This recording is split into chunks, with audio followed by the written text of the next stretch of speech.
अस्सलाम वालेकुम, बिस्मिल्लाहिर्रहमानिर्रहीम। हमारे पास जो है जी आज ब्रांच काउंटिंग है और ब्रांच काउंटिंग में जो है क्वेश्चन नंबर हमारे पास 7 है। ठीक है, हम लोगों ने इससे पहले ब्रांच काउंटिंग के क्वेश्चन कर लिए काफ़ी। ठीक है, क्वेश्चन नंबर 1 भी हमने कर लिया है और उसके अलावा जो नेक्स्ट क्वेश्चन थे उनमें बहुत जो है माइनर सी चेंज थी जो मैंने आपको साथ साथ गाइड कर दी थी।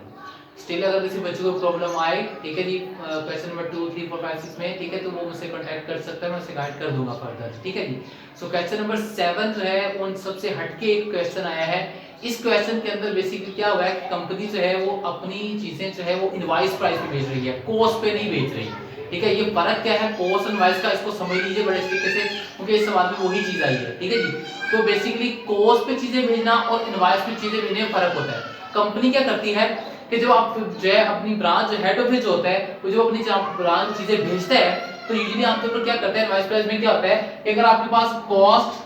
जो प्राइस थी आपकी, आप उसमें क्या करते हैं एक माइनस ऑफ प्रॉफिट ऐड कर देते हैं। इस चीज को हम लोग कहते हैं उसकी इनवॉइस प्राइस। यानी invoice price cost plus profit होता है, उसके अंदर इनके प्रॉफिट ऐड करके बेचते हैं हम लोग,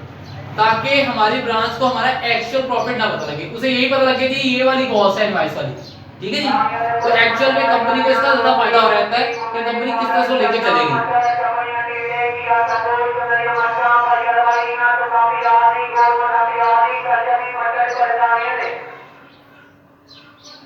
ठीक है जी। सो यहाँ पर सिचुएशन कुछ यूं रहने वाली है कि हमारे पास ये हमें पहले पता होना चाहिए कि इनवॉइस प्राइस किसे कहते हैं। पिछले जितने भी सवाल हुए थे 1 to 6 आपके सारे कॉस्ट पे थे, नॉर्मल सवाल थे, कोई ऐसा सीन नहीं था, लेकिन ये सवाल जो है वो इनवॉइस प्राइस पे है। यानी कि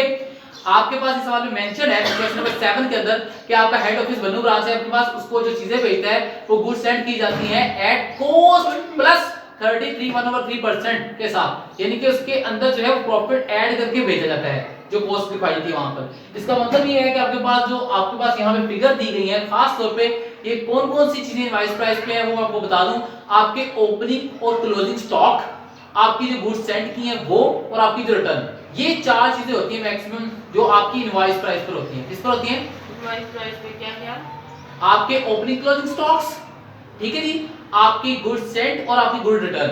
ये मेजर चीजें होती हैं जो कि आप लोगों की बेसिकली क्या होती हैं इनवॉइस प्राइस पर बनी होती हैं। ठीक है जी, और फिर हमने रिवर्स एक्चुअल सही प्रॉफिट निकालने के लिए हमें इनको पकड़ के कॉस्ट पे लाना होता है। ठीक है जी, अगर कोई वैल्यू कॉस्ट पर है तो पहले इनवॉइस में कन्वर्ट करें, फिर उसको जो है वापस आप लोग जो है कॉस्ट पे लाएंगे। तो इस क्वेश्चन में तो ये है कि आपको सारी चीजें ऑलरेडी इनवॉइस पे मिल रही हैं,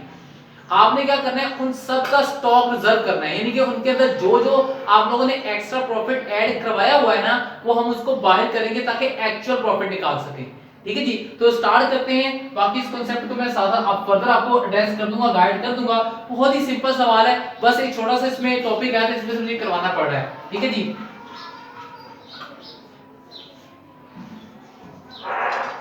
बन्नू ब्रांच है हमारे पास जी।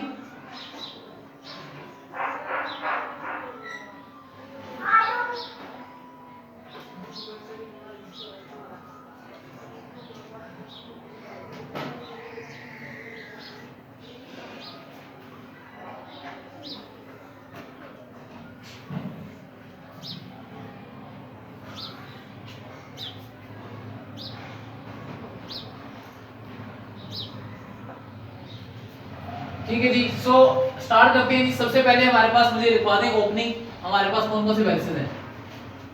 ओपनिंग स्टॉक 12,000, ओपनिंग बैलेंसेस हमारे पास स्टॉक है जी हमारे पास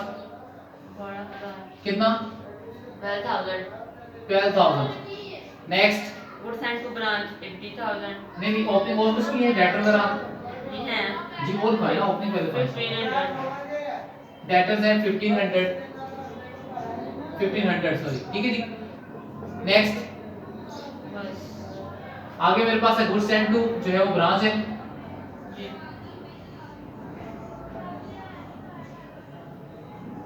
80,000 की 80,000 की मेरी ये ब्रांच की गुड्स सेंड की है मैंने। ठीक है जी, तो ये मेरे पास आ गई। नेक्स्ट है डेटर्स दिखाएं ओपनिंग में जी, ओपनिंग आ गया, डेटर्स आगे cash send to head office, cash send to head office हमारे पास इस तरफ आता है। ठीक है जी, कितना है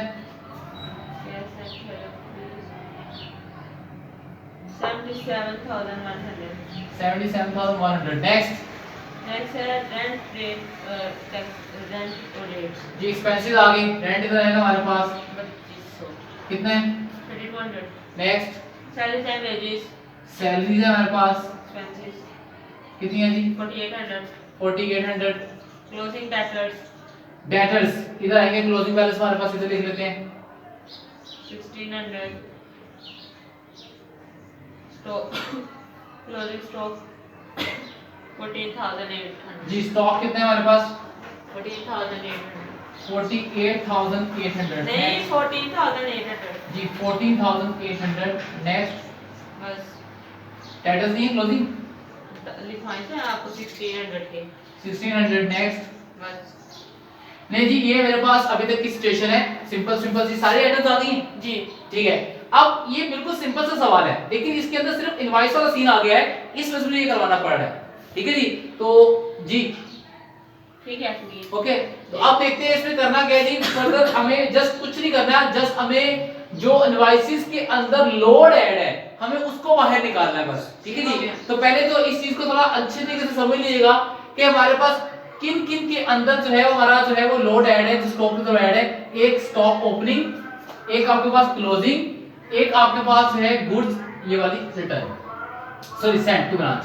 इन सब के अंदर लोड ऐड है वो लोड कैसे रिवर्स करेंगे और सुन लीजिएगा जब गुड अपोजिट साइड पे जाएगा क्योंकि हमने इसको माइनस करना है ये इस वक्त इनवॉइस प्राइस पे है इसमें जितना आपका प्रॉफिट शामिल है वो हम उसकी अगेंस्ट साइड पे लेके जाएंगे रिवर्स अगर डेबिट है तो कर देंगे क्रेडिट ये ओपनिंग स्टॉक का भी इसके अंदर भी जो है वो प्रॉफिट ऐड है वो भी क्रेडिट साइड पे आएगा उसके बाद आपका जो क्लोजिंग स्टॉक है उसका डेबिट साइड पे आएगा रिवर्स होता है तो सबसे पहले बात करते हैं ओपनिंग स्टॉक की ओपनिंग स्टॉक क्या हमारे पास स्टॉक रिजर्व कितना है वो लिख लेते हैं जी यहां लिख लेते हैं जी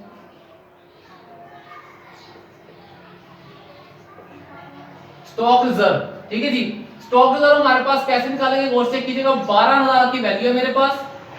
ठीक है 12,000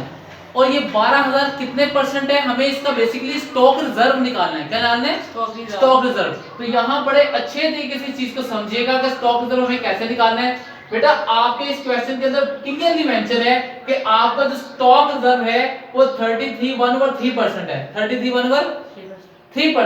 यानी कि इसके कहने का मतलब ये है कि आपके इस वैल्यू के अंदर जो है वो ऑलरेडी ऐड है यानी कि ये जो वैल्यू थी ये 100% थी इसके अंदर 33.1 ऐड हुआ है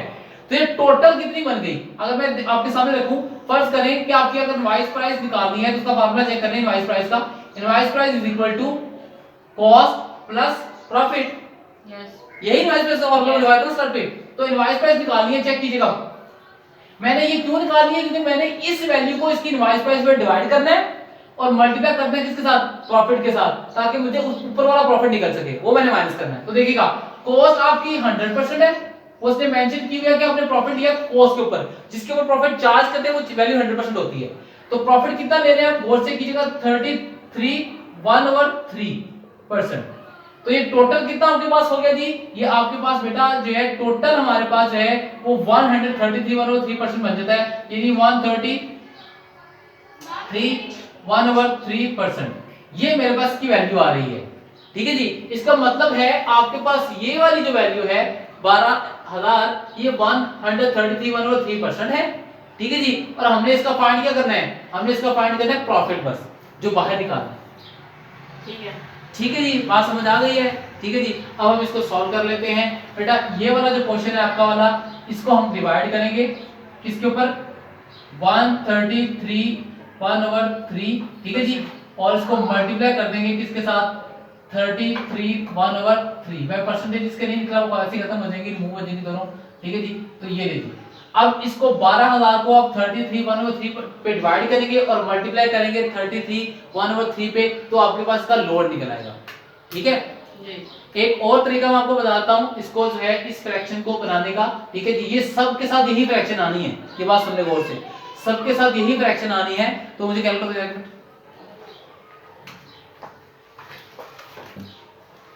ये देखिए मैं आपको इसका जो है वो लॉजिक करके बताता हूँ ये किस तरह से सॉल्व हो सकती है। देखिए आपके पास 33 1/3 जो है वैल्यू है, अगर इसको थोड़ा सा सॉल्व कर लेना 33 1/3 को, देखिए 33 1/3 तो इसको हम इस तरह भी लिख सकते हैं 100/3 लिख सकते हैं ना जी जी 100/3 इसको लिखा जा सकता है, Back ठीक है करके जी। 1 और ये वाला जो आपके पास है 33 1/3 इसको भी ऐसे लिखा जा सकता है 133 to 3 तो इसको इस वाले पोर्शन को जो है ये वाला पोर्शन है ये वाला, यानी कि 33 133/3 इज इक्वल टू, इसको हम ऐसे भी लिख सकते हैं 400/3, हम इसको ऐसे भी लिख सकते हैं ये वाला पोर्शन, ये वाला, ठीक है जी। अब देखें इसको फर्दर सिंपलीफाई कर लें तो हमारे पास है जी 100/3,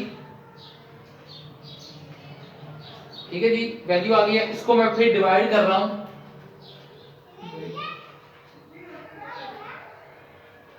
तो मेरे पास वैल्यू आ रही है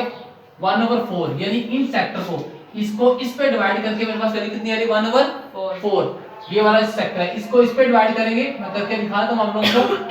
यानी कि 100/3 डिवाइड बाय 400/3, ठीक है जी। अब ऐसे भी एक लॉजिकली देखा जाए तो ये डिवीजन में दोनों ये कट जाएंगे इसका कॉन्टेक्स्ट के लिहाज से, ये जीरो इसके दोनों कट गए, तुम्हारे पास कितना आ गया 1/4, तो 1/4 वैल्यू बन जाती है। तो डायरेक्टली आप 1/4 सबसे क्या कर सकते हैं, मल्टीप्लाई कर सकते हैं। आगे बात समझ, तो ये आपके लिए इजी हो जाएगा। इसको कहते हैं जी सिंपलीफिकेशन करके आप मैथ को करेंगे तो आपके लिए इजी हो जाएगा। तो ये मेरा पार्ट जो है मैं रेज कर लेता हूं। अब बेटा आप इसका डायरेक्ट जो है 12000 का 1/4 कर लें, शाबाश जल्दी करें। 12000 का 1/4, हाँ जी, ये फ्रैक्शन वही बन जाती है जो मैंने आपको बताई है। हरी अब 3000, लें जी, इसका लोड इसके अंदर जो शामिल था स्टॉक रिजर्व वो 3000 का था, वो मैंने लिख दिया। अब इस तरफ आते हैं गुड्स एंड टू ब्रांच, वो भी इस तरफ आना है हमारे पास, उसका भी स्टॉक है हमारे पास, ठीक है जी। और वो वैल्यू है हमारे पास 80000 की, 80000 का बनता है 1/4 कितना बेटा, शाबाश जल्दी करें। और इसका स्टॉक का जो हमारे पास ये था इसका यहाँ पे आ जाएगा जी